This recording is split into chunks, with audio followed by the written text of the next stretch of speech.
Yes. Hello, everyone. Susanna Song here. Thank you so much for joining us here at the Sejong Cultural Society. Well, today I have the privilege of interviewing Ngô Bình Anh Khoa. Hi Yeah, there, No. thank you for having me. No, you are the 2021 Sejong International Sijo competition winner. So Yes. congratulations. Wow, thank you. It was an honor and a privilege to participate in the competition, and to receive the prize was, well, it was a surprise, but an honor nonetheless. Yeah, and it's been a couple of years, but we want to make sure that our community is able to meet all of our winners, even past winners. Tell us where you Yes. are calling from. Where do you live now? I am living in Ho Chi Minh City, right, in Vietnam at the moment. It is also my hometown. Wow, so calling all the way from Vietnam. Well, thank Yes. you, Mr. No, for joining us today. Yeah. First off, do you mind telling us how you learned about Shijo writing and Mhm. Shijo poetry? Right. My discovery of Sijo actually took place in 2021, yeah, 2021, because the poem that I submitted to the Sejong International Sijo competition was actually my first Sijo ever written. So I found out about Sijo by just wandering on the internet, actually, just randomly surfing the net, and I found the website for Sijo, and suddenly I went in there, I read about the guidelines, I read about the instructions on how to compose a shijo. So I thought, why not? There was a competition. That is fantastic. So this is the first time that Yes, you ever put pen to paper to write a Shijo, and here yes. you are as a winner. You blew Right. the judges away. Yeah, so that was a surprise on my part as well. So Now, you read your Shijo, tell us a little bit about your past. So are you a writer? I am a lecturer at the university in Ho Chi Minh City, Vietnam at the moment, and my specialty lies in translation, interpretation, and English literature. So I do have a background in writing, but when I have free time, I also write and publish poetry mostly, and some of my poems have appeared in journals and magazines in many countries like the US, the UK, Canada, Japan. So yes, I consider myself a writer, but still an amateur writer. Uh, well, you're being very humble there. Mr. No, tell me what the biggest difference is. You know, you said you've written poetry in the past. What is the biggest difference you see in the Shijo style versus other forms of poetry? So most of the time I write formal poetry, and my favorite form of poetry is the ballad and the sonnet. There are some very strict rules regarding those forms of poetry, especially the sonnet. When you write, you have to consider the rhythm and the rhymes. But when it comes to shijo, there are rooms for modifications. You can change, you can tweak a little bit with the rhythm and the English language to suit the rhythm. So that is one of the biggest difference. And I do believe that Shijo is more concise in the way that they express the message that the writer wishes to convey. So yes, I like Shijo for the brevity, and I like Shijo for the that particular conciseness of the Yeah, imagery. definitely the brevity of it.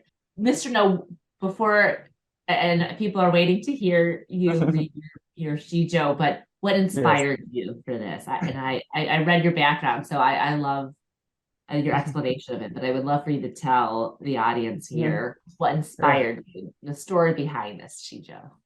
Okay, right. So the story behind the Shijo is the story of my grandfather. He was a big presence in my life when I was a child. So we lived in a traditional house in Vietnam. So lots of generations lived together under the same roof. My mother, my father, my grandparents, we all lived together alongside some aunts and uncles.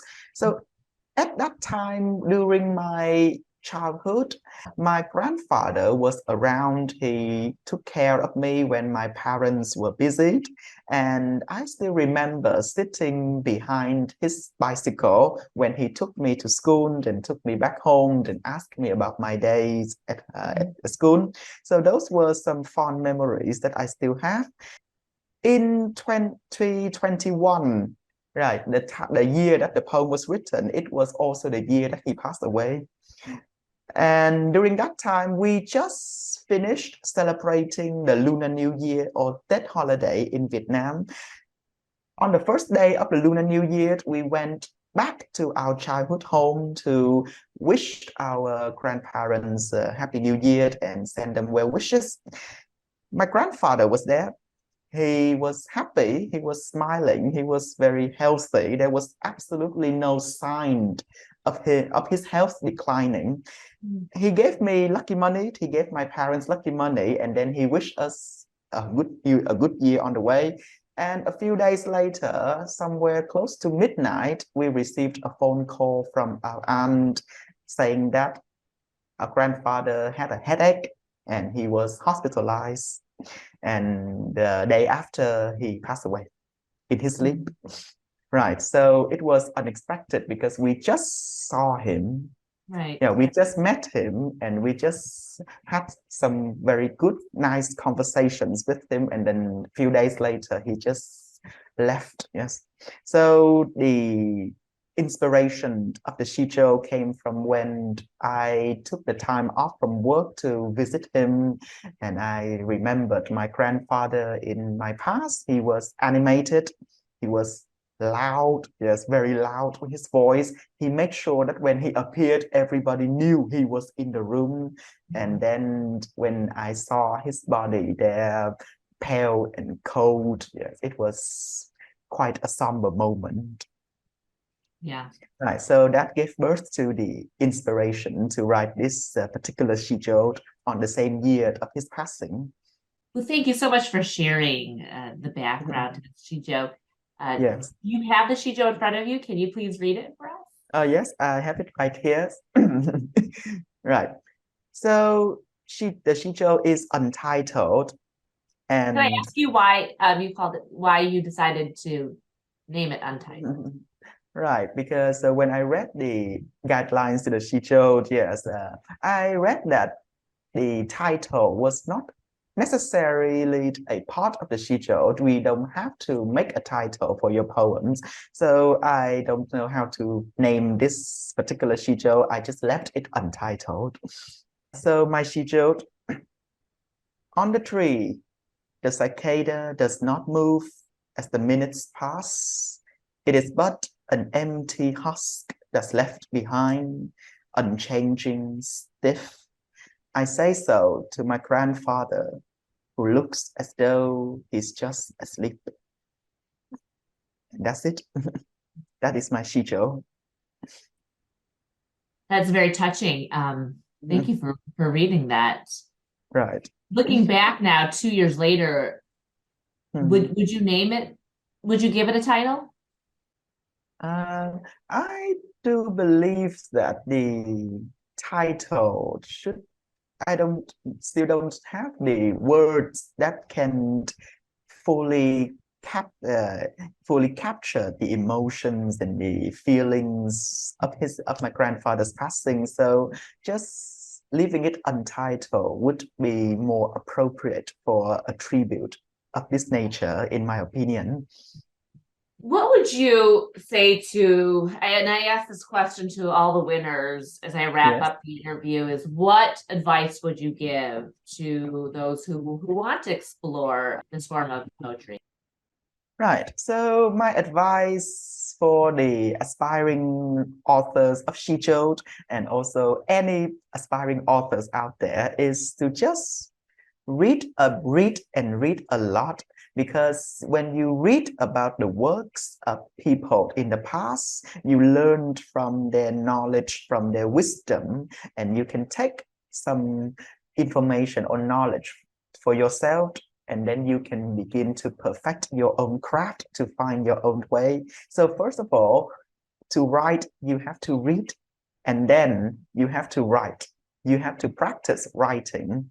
So the first works may not be perfect, but then it is still something that you write for yourself. So the second works may be better, and with time you will improve. That's how I started out. I had no idea what to do. Then until now, I've managed to publish more than 100 poems, and now I'm trying to go deep into Sijo. I'm trying to learn more and practice more with Sijo, and hopefully I can produce more works in this form. That is impressive. More than 100 poems now that you've written. I would love to see your writing and even more Sijo as you start to put your thoughts down Yes. and bring you. And I think one of your great skills is to bring what your thoughts are in your head to life. Yes. On the reader. Yes. So, Right. Yes. where can we find more of your writing? Is it Yes. just simply Googling your name? Because I know you said you've won other competitions. Yes, yeah, that is certainly one way to find my works, because I have tried Googling my name before, and sometimes they just pop out some result that showed my works. But most of the time, my works appeared in print magazines, so it is, you have to purchase the magazines to actually see it. And in others, I do have a bibliography assembled to make a list of the works that appeared. And we would love for you to continue to submit your poetry to the Sejong Cultural Society, and we look forward to reading more. So thank you so much. Thank you so much, Ko, for joining us today, and much success and much luck for you in the future. And maybe one day you'll visit us in the US, and we'll have some sort of reunion here at the Sejong Cultural Society. Oh, I'm looking forward to that day as well. Yes, and thank you. I appreciate your compliments, and hopefully sometimes in the future I will be able to visit the Sejong Cultural Society. Yeah, thank you so much for having me. Well, thank you so much. And again, if you guys want to learn more about how to write Sijo, as Mr. No mentioned, just a lot of practice, right? Although he nailed it the first time, so he won the first Sijo he wrote. Check us out at the Sejong Cultural Society. The website is below at the bottom of your screen. So thank you so much for catching up with us, you guys. We'll have much more content on our YouTube site throughout the year. Take care. Right. Thank you.